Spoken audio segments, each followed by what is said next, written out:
Alam study সলিউশনে সকলকে স্বাগত জানাই। তো আজকে আমরা এই ভিডিওতে মাধ্যমিক 2026 সালের জন্য ভৌতবিজ্ঞান সাজেশন নিয়ে আলোচনা করব।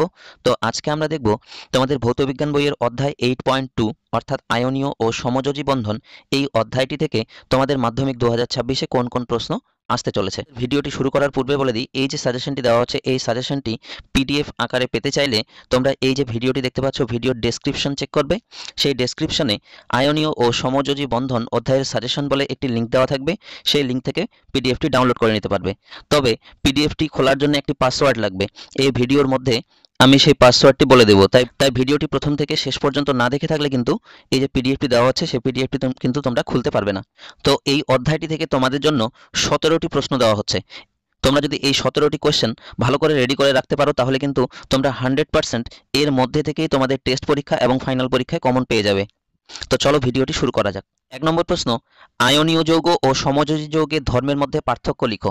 কিংবা প্রশ্নটাকে এইভাবে দেওয়া যেতে পারে যে বলল নেপথালিন ও সোডিয়াম ক্লোরাইড।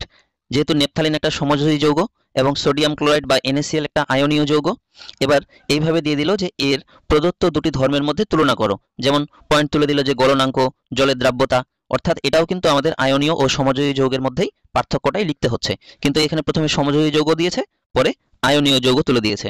তো এইভাবে এই যে পার্থক্য আসার সম্ভাবনা কিন্তু একেবারেই 100%।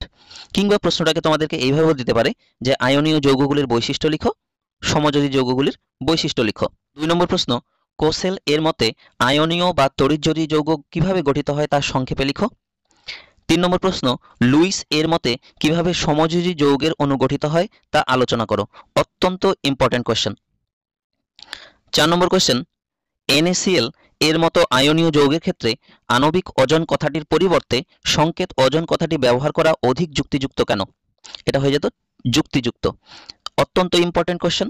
তো তোমাদের জন্য বলে রাখি যে তোমরা যারা মাধ্যমিক ভৌতবিজ্ঞানে টার্গেট নিয়ে রেখেছো যে তোমাদের লিখিত পরীক্ষায় 90 এর মধ্যে 80+ নম্বর তুলতে চাও, তাহলে কিন্তু তোমরা এই সাজেশনটি পুঙ্খানুপুঙ্খভাবে ফলো করবে। কিন্তু যাদের পক্ষে এত কোয়েশ্চেন পড়া সম্ভব নয় এবং এত নম্বরও তোলা সম্ভব নয়, তোমরা চাইলে যে কোয়েশ্চেনের পাশে একটা স্টার রয়েছে সেই কোয়েশ্চেনগুলো ছেড়েও পড়তে পারো, যদি তোমাদের পক্ষে সম্ভব না হয়। আর যদি সম্ভব হয় তাহলে যতগুলো রেডি করা যায় ততগুলো রেডি করে রাখবে। তো দেখা যাক 5 নম্বর কোয়েশ্চেন, আয়নীয় যৌগগুলি সাধারণ অবস্থায় তড়িৎ পরিবহন করে না, কিন্তু গলিত বা জলে দ্রবীভূত অবস্থায় তড়িৎ পরিবহন করে কেন? 6 নম্বর কোয়েশ্চেন, নিম্নলিখিত যৌগগুলির ক্ষেত্রে লুইস বিন্দু গঠন করে দেখাও। আসার সম্ভাবনা একেবারে 100%।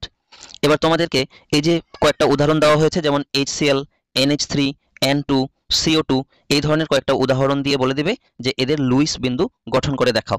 কিংবা আরো কয়েকটা উদাহরণ মনে হয় নিচে দেওয়া আছে, যেমন এই যে দেখতে পাচ্ছ O2, CH4, C2H4, এই যে কিছু যৌগ তোমাদের জন্য দেওয়া হলো, এই যৌগগুলো ভালো করে প্র্যাকটিস করে রাখবে। এদের লুইস বিন্দু আসার সম্ভাবনা কিন্তু 100%।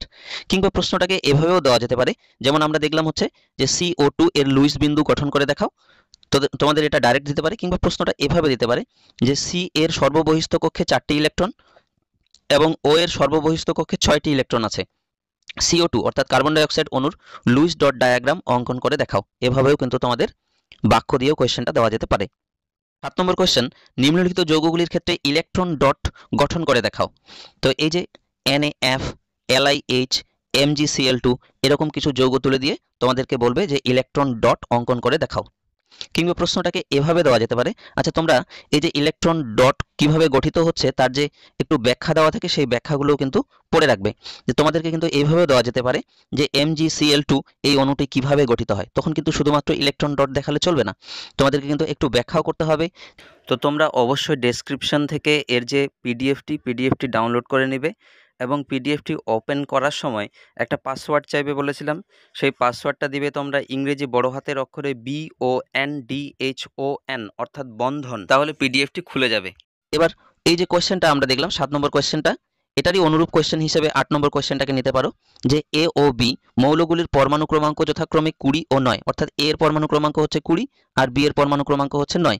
এই মৌল দুটি যৌগ গঠন করলে সেই যৌগের প্রকৃতি কি হবে? প্রকৃতি কি হবে বলতে প্রকৃতি কি হবে বলতে এটা বোঝানো হচ্ছে যে যৌগটা আয়নীয় হবে নাকি সমযোজী হবে। তোমার উত্তরের সপক্ষে যুক্তি দাও। তো যুক্তি দিয়ে তোমাদেরকে ব্যাখ্যা করতে হবে যে যে যৌগটা গঠিত হবে সেই যৌগটা আয়নীয় নাকি সমযোজী এবং কেন। প্রশ্নটি আসার কিন্তু সম্ভাবনা প্রবল। 9 নম্বর কোয়েশ্চেন, একটি তরল, একটি গ্যাসীয় ও একটি কঠিন সমযোজী যৌগের উদাহরণ দাও। তো এই যে সমযোজী যৌগের উদাহরণ, একটি তরল সমযোজী যৌগ, একটি কঠিন সমযোজী যৌগ এবং একটি গ্যাসীয় সমযোজী যৌগ, এইভাবে কিন্তু উদাহরণে দিতে পারে, বা তোমাদের 1 নম্বরের কোয়েশ্চেনেও কিন্তু এই কোয়েশ্চেনটা দিতে পারে। 10 নম্বর কোয়েশ্চেন, সোডিয়াম ক্লোরাইড এর বন্ধন Na বন্ধন Cl হিসেবে প্রকাশ করা যায় না কেন? দেখে রাখবে অবশ্যই। 11 নম্বর কোয়েশ্চেন, একটি উদাহরণ দিয়ে দেখায় যে আয়নীয় যৌগের আয়নগুলি অষ্টক পূর্তি ছাড়াও আয়নীয় যৌগ গঠন করতে পারে। Very very important question. কিংবা কোয়েশ্চেনটা এভাবেও দেওয়া যেতে পারে যে অষ্টক সূত্রের ব্যতিক্রম দেখায় এমন একটি সমযোজী যৌগ এবং একটি তড়িৎযোজী যৌগের উদাহরণ দাও। এক্ষেত্রে শুধু একটা সমযোজী যৌগ এবং একটা তড়িৎযোজী যৌগের উদাহরণ দিতে বলা হয়েছে, যেগুলো অষ্টক পূর্তি ঘটায় না, তার আগেই যৌগ গঠন করে। কিন্তু উপরে যে কোয়েশ্চেনটা দেওয়া আছে, উপরের কোয়েশ্চেনটাতে বলা হয়েছে একটি উদাহরণ দিয়ে দেখাও যে আয়নীয় যৌগের আয়নগুলি অষ্টক পূর্তি ছাড়াও আয়নীয় যৌগ গঠিত হতে পারে। সেক্ষেত্রে কিন্তু একটু ব্যাখ্যা করতে হবে। 12 নম্বর কোয়েশ্চেন, চিনির জলীয় দ্রবণ তড়িৎ পরিবহন করতে পারে না, কিন্তু সোডিয়াম ক্লোরাইড এর জলীয় দ্রবণ তড়িৎ পরিবহন করতে পারে কেন? এটা একটু ভালো করে পড়ে রাখবে। 13 নম্বর কোয়েশ্চেন, তরল হাইড্রোজেন ক্লোরাইড তড়িৎ পরিবহনে সক্ষম নয়, কিন্তু গলিত সোডিয়াম ক্লোরাইড তড়িৎ পরিবহনে সক্ষম, ব্যাখ্যা করো।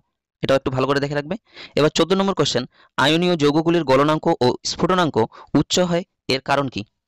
15 নম্বর কোয়েশ্চেন, আয়নীয় ও সমযোজী বন্ধন বলতে কি বোঝো? 16 নম্বর কোয়েশ্চেন, আয়নীয় ও সমযোজী যৌগ বলতে কি বোঝায়?